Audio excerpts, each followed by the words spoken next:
Okay, എനിക്ക് തോന്നുന്നു T P പരിമിതി ഉദ്ദേശിച്ചത് ചന്ദ്രികയിൽ കയറിയ ഇഡിയുടെ പരിമിതി കൂടിയാണ് ഉദ്ദേശിച്ചത്. ഇവിടെ വളരെ വ്യക്തമായിട്ട് കഴിഞ്ഞ പാർലമെന്റിന്റെ ഡിബേറ്റുകൾ പരിശോധിച്ച് നോക്കൂ. ഇവർ പറയുന്നുണ്ടല്ലോ, കനലൊരു തരി എന്ന് പറയുന്ന ഇവരുടെ ഒരു MP ഉണ്ട്, ആലപ്പുഴ MP. ഒരു സെന്റൻസ് ഇംഗ്ലീഷിൽ ഇവിടുത്തെ ജനങ്ങൾ അദ്ദേഹം പറയുന്നത് കേട്ടിട്ടുണ്ടോ? നോക്കി വായിക്കുന്നു എന്നതിനപ്പുറത്ത് അത് ഏത് പോലീസുകാരനും കഴിയും.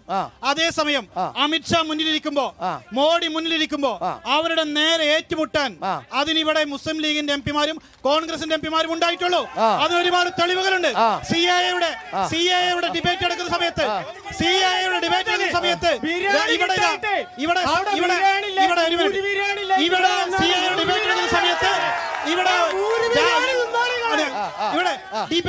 സമയത്ത് ഇവിടെ അറിയാലോ, Sasi Tharoor, NK Premachandran, PK Kunhalikutty, ET Muhammad Basheer തുടങ്ങി നിരവധിയായ ആളുകൾ ആരിഫിന്റെ ഏതെങ്കിലും ഒരു സ്റ്റേറ്റ്മെന്റ് CAA ഡിബേറ്റിൽ കാണിക്കാൻ പറ്റുമോ? PK കുഞ്ഞാലിക്കുട്ടി യുദ്ധം അവസാനിപ്പിച്ചു. PK കുഞ്ഞാലിക്കുട്ടി ഡൽഹിയിലെ യുദ്ധം അവസാനിപ്പിച്ച് കേരളത്തിൽ വന്നു. 2019 അമിത്ഷായുമായി നേരിട്ട് ഏറ്റുമുട്ടി CAA ബില്ലിന്റെ സമയത്ത് PK കുഞ്ഞാലിക്കുട്ടി MP ആണ്. ഇങ്ങനെയുള്ള കാര്യങ്ങളല്ല, അതിനപ്പുറത്ത് അങ്ങനെയാണ് പറയാൻ സാധിക്കും.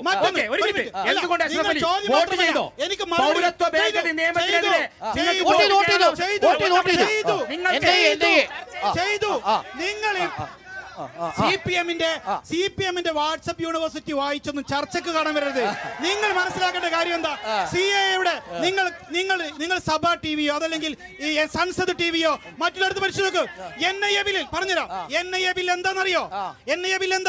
NIA ബില്ലിൽ വോട്ട് ചെയ്ത CPM-ന്റെ ലോക്സഭാ മെമ്പർ വോട്ട് ചെയ്തു. രാജ്യസഭയിൽ നിങ്ങൾ വോട്ട് ചെയ്യാനുണ്ടായിരുന്നോ? അപ്പോഴാണ് നിങ്ങൾക്ക് അമളി മനസ്സിലായത്. NIA-യുടെ ഭേദഗതി എന്താണെന്ന് പോലും വായിച്ച് മനസ്സിലാക്കാത്ത CPM-ന്റെ MP ആ വിഷയത്തിൽ ഇവിടെ വോട്ട് ചെയ്തു. എന്നിട്ട് ഇവിടെ രാജ്യസഭയിൽ വന്നപ്പോഴാണ് അവർക്ക് മനസ്സിലായത് ഇത് NIA-യുടെ ഭേദഗതി ഇന്ത്യക്ക് പുറത്തുള്ളതുമായി ബന്ധപ്പെട്ടുള്ള കാര്യമാണ്, ഇന്ത്യക്ക് അകത്തുള്ളതല്ല. അവിടെ അവർ വോട്ട് ചെയ്തില്ല. ഇതാണ് സത്യം. ഇതുപോലും മനസ്സിലാക്കാത്ത കമ്മി വാട്സ്ആപ്പ് യൂണിവേഴ്സിറ്റിയിലെ ചാറ്റുമായിട്ടാണ് ഇവർ ചർച്ചയ്ക്ക് വരുന്നത്. അതല്ല സത്യം. ഇവിടെ ഈ രൂപത്തിലൊന്നും കാര്യങ്ങൾ പോയില്ല. ഇവരുടെ മുഖ്യമന്ത്രി മുതൽ ഇവിടെ മഞ്ചേരി നിൽക്കുന്ന ഈ സഖാക്കൾ വരെ പറയുന്ന ഈ കളവുകൾ പച്ചക്കള്ളമാണ്. ഇതിന് ഡാറ്റകൾ നമ്മുടെ മുന്നിൽ തെളിവുകളുണ്ട്, നമ്മുടെ മുന്നിൽ ചരിത്രം തെളിവുണ്ട്, നിയമസഭ പാർലമെന്റ് പ്രൊസീഡിംഗ്സ് തെളിവുണ്ട്. ഇതൊക്കെ ഇവരിങ്ങനെ പടച്ചുവിട്ട് ഈ കള്ളങ്ങൾ ഇങ്ങനെ പറഞ്ഞു. രാഹുൽ ഗാന്ധിയിലും കോൺഗ്രസിലും അവിശ്വാസമില്ല, ഒരിക്കലുമില്ല. ഇവിടെ ഞങ്ങൾ രാഹുൽ ഗാന്ധിയും കോൺഗ്രസുമായി അതിശക്തമായി പതിറ്റാണ്ടുകളായിട്ടുള്ള ബന്ധം ഞങ്ങൾ നിലനിൽക്കുന്നു. ഈ CPM-ന് ഇപ്പൊ നേരത്തെ പറഞ്ഞല്ലോ, AK ബാലൻ മനസ്സിലാക്കി. AK ബാലന് കുറച്ചുകൂടി ബുദ്ധിയുള്ള കൂടുതലാണെന്ന് ഞാൻ മനസ്സിലാക്കുന്നത്. ഇല്ലെങ്കിൽ നീരാളിയും ഈനാമ്പേറ്റി നമ്മുടെ ചിഹ്നമാകുന്നു പറഞ്ഞു. അതുകൊണ്ട് അവർ തമിഴ്നാട്ടിൽ രാഹുൽ ഗാന്ധിയുടെ കൈപിടിക്കുന്നു, ബംഗാളിൽ കൈപിടിക്കുന്നു. എവിടെയെല്ലാം കേരളത്തിന് പുറത്ത് കൈപിടിക്കാൻ പറ്റുമോ അവിടെയൊക്കെ കൈപിടിച്ചിട്ട് പരമാവധി വോട്ടിൽ ഈ അരിവാൾ ചുറ്റിക